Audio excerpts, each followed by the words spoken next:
Here's a sport where you can lose almost every race and still be worth a fortune. Just a few years ago, one of Formula One's most famous teams, a 9-time champion, was sold off for a reported $180 million. A fire sale basically, just to survive. Today, there isn't a single team on the grid worth less than $1 billion. Same teams, same sport. So what changed, and how does an F1 team actually make its money, when most of it has almost nothing to do with who crosses the line first? Grab a seat, let's follow the money. For decades, owning an F1 team was the fastest way to turn a huge fortune into a small one. So how did we get from near bankruptcy to a grid where billionaires line up and a brand new entrant has to pay $450 million just to get in? The answer hides in two places, where an F1 team's money really comes from, which is stranger than you'd think, and one rule, quietly introduced in 2021, that rewired the entire business. Stick with me, because once you see it, you'll never watch a race the same way again. Here's the thing nobody tells you. The biggest change in modern F1 wasn't on the track. It was on the balance sheet. Rewind to the 2000s and 2010s. Back then, an F1 team was basically a very loud hole in the ground that you poured money into. The top teams were spending north of $400 million a year, chasing a tenth of a second with carbon fiber and overtime. And the reward for all that spending? For the big names, trophies. For everyone else, survival. The grid was littered with teams that ran out of cash. Remember that fire sale I mentioned? That was Williams, sold off in 2020 after years of losses and the exit of a major sponsor, just to keep the lights on. A world champion on the clearance rack. And they weren't alone. Some smaller teams changed hands for almost nothing. Pennies on the dollar, please just take on the debt, nothing. Winning was everything, because the business underneath was, frankly, a mess. If you weren't a car brand using F1 as a marketing weapon, or a billionaire buying a very expensive hobby, the math simply did not work. So the obvious question is, what changed? Why is that same struggling backmarker now worth over $1 billion? To answer that, we first have to follow where the money comes in, and then where it used to leak out. The first big change was ownership. In 2017, an American company, Liberty Media, bought Formula One for $4.4 billion. And they started running it less like a members-only club and more like a global media product. That meant aggressive social media and a hard push into the United States, a market F1 had never really cracked. And then came one very big idea. A Netflix show called Drive to Survive. It turned drivers into characters, and a confusing European motorsport into genuinely must-watch TV. New fans showed up in the millions, and the money followed the new fans. Glamour races landed in America, first Miami, then a Saturday night spectacle in Las Vegas. Formula One's total revenue climbed from around $1.8 billion in 2017 to a record $3.65 billion in 2024, roughly double in 7 years. Now hold on. That's the money the whole sport makes, not the money the teams take home. What we actually care about is how much of it reaches the teams, and that's where the Concorde agreement comes in. Revenue stream number 1, prize money. Every few years, the teams and the sport sign the Concorde agreement, the peace treaty that decides how the pie gets sliced. The headline is this: the teams collectively take home a big, defined slice of Formula One's commercial revenue. In 2024, that prize pot was reported at somewhere between $1.1 and $1.45 billion, split among the 10 teams. But here's the clever part. It is not an even split. The prize money comes in 2 big buckets. Bucket 1, sometimes called Column 1, is a roughly equal payment to every team that's been a regular on the grid. To qualify, you just have to have raced in at least 2 of the last 3 seasons. Basically, thanks for showing up. Bucket 2, Column 2, is the merit money, paid out by where you finished in the Constructors' Championship. Finish first, and you take the biggest slice.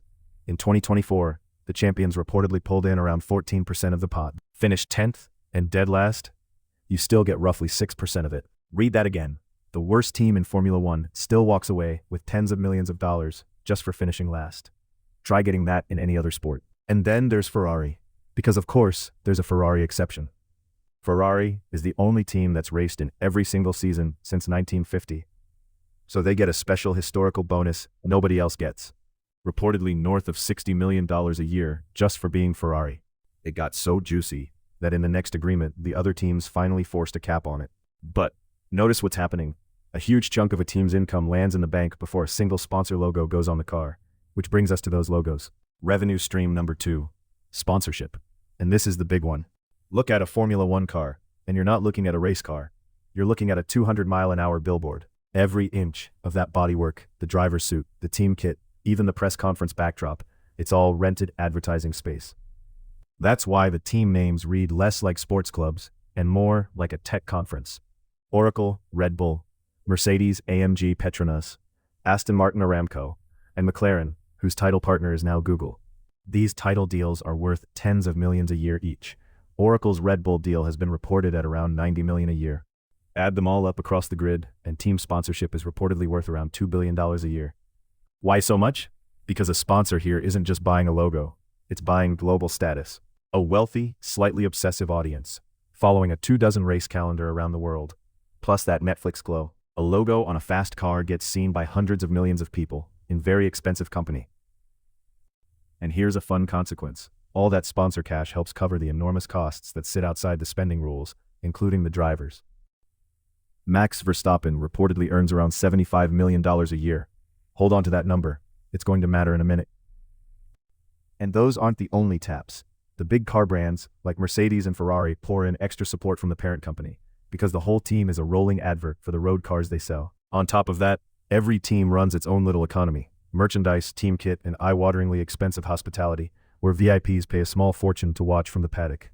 So, prize money, sponsorship, parent cash, merch, hospitality, money pouring in from every direction. So why did these teams still lose money? Because the money going out was completely out of control, and that's the plot twist. For most of F1 history, there was simply no limit on spending. If you had $1 billion, you could spend $1 billion. And the richest teams basically did. They blew past $400 million a year, while the smaller teams begged for scraps. It made the racing predictable, and the business insane. So in 2021, Formula One did something genuinely radical for a sport. It introduced a cost cap. A hard limit on how much a team is allowed to spend on the actual performance of the car. It started at $145 million, came down to about $135. And today, it sits at an effective figure of roughly $140 million for 2025. And here's the key thing to understand, it's a limit on car performance spending, not on a team's total budget. Because the cap does not cover everything. Driver salaries, not included. That's exactly why a team can pay Verstappen $75 million a year, and it never touches the cap. The top 3 executives, marketing, that fancy motorhome, also outside the cap, it's a leash on the car development arms race, specifically. And it's set to rise to around $215 million in 2026, not because teams got a blank check, but because the cap starts covering more categories of spending. But watch what that leash does to the business. Before, revenue went up, and teams just spent all of it, and then some, chasing lap time. After the cap, there's a ceiling on the single biggest cost, while the revenue keeps climbing. And when your income keeps rising but your biggest cost is capped, something new appears at the bottom of the page, profit. For the first time, a well-run F1 team could reliably make money instead of setting it on fire. McLaren, a team that spent years selling off assets just to stay alive, reportedly posted a profit of around £54 million for 2024, a sentence that would have sounded insane a decade ago. And if profit is the goal, being small is suddenly a superpower. Take Haas, the leanest team on the grid. It legally buys as many parts as the rules allow, engine, gearbox, suspension, from Ferrari. It even farms out the chassis to a specialist firm called Dallara, running on a fraction of the staff of a Ferrari or Mercedes. In the old days, that looked like cutting corners. In the cost cap era, it looks like a smart business plan. And once a business reliably makes money, something magical happens to what it's worth. If F1 teams were money pits, nobody sane would buy one, but turn them into capped cost, rising revenue profit machines, and suddenly everybody wants in. So the valuations went vertical. According to Sportico's 2024 figures, Ferrari's F1 team is valued at around $4.8 billion. Mercedes sits near $4 billion. Red Bull around $3.5 billion. And the wildest stat of all, every single team on the grid is now valued at over $1 billion. The average F1 team is worth about $2.3 billion, up 44% in a single year. Just to be crystal clear, that $2.3 billion is what a team is worth as an asset, the sticker price to buy the whole thing, not what it earns in a year. A thing people used to offload for pennies is now $1 billion trophy asset, and nothing proves that better than the line forming at the door. For years, Formula One didn't want new teams, and new teams didn't really want in. Now, General Motors, through its Cadillac brand, is joining as the 11th team in 2026. And just to get through the door, it's paying an anti-dilution fee of $450 million. That money gets split among the existing 10 teams, around $45 million each, to make up for slicing the pie into 11 pieces instead of 10. And here's the kicker. That entry fee used to be $200 million in the 2021 agreement. It has more than doubled. Because the teams know exactly what a seat at this table is now worth. Think about that. The price of simply existing in Formula One, before you've built a car or scored a single point, is nearly $500 million. That's not a hobby anymore, that's real estate. So, how does an F1 team actually make money? Prize money for showing up and for finishing well, sponsors, renting every surface of a 200-mile-an-hour billboard, plus parent company cash, merchandise, and eye-watering hospitality, and a cost cap that stopped the spending arms race from swallowing every dollar, which is what finally left room for profit. Here's the mind bender to leave you with. In modern Formula One, you don't have to win the championship to win financially. Finish mid-pack, run the business well, and you're sitting on $1 billion asset. Winning still helps, but the genius of the new model is that the sport itself pays. The race for the trophy is only half the story. The other half happens on a spreadsheet. And lately, that's the race that's really paying out. And that's how a money pit becomes a $1 billion business. Thanks for watching. If you want more big businesses broken down like this one, hit subscribe and keep following the money. Your Purple Wolf will see you in the next one.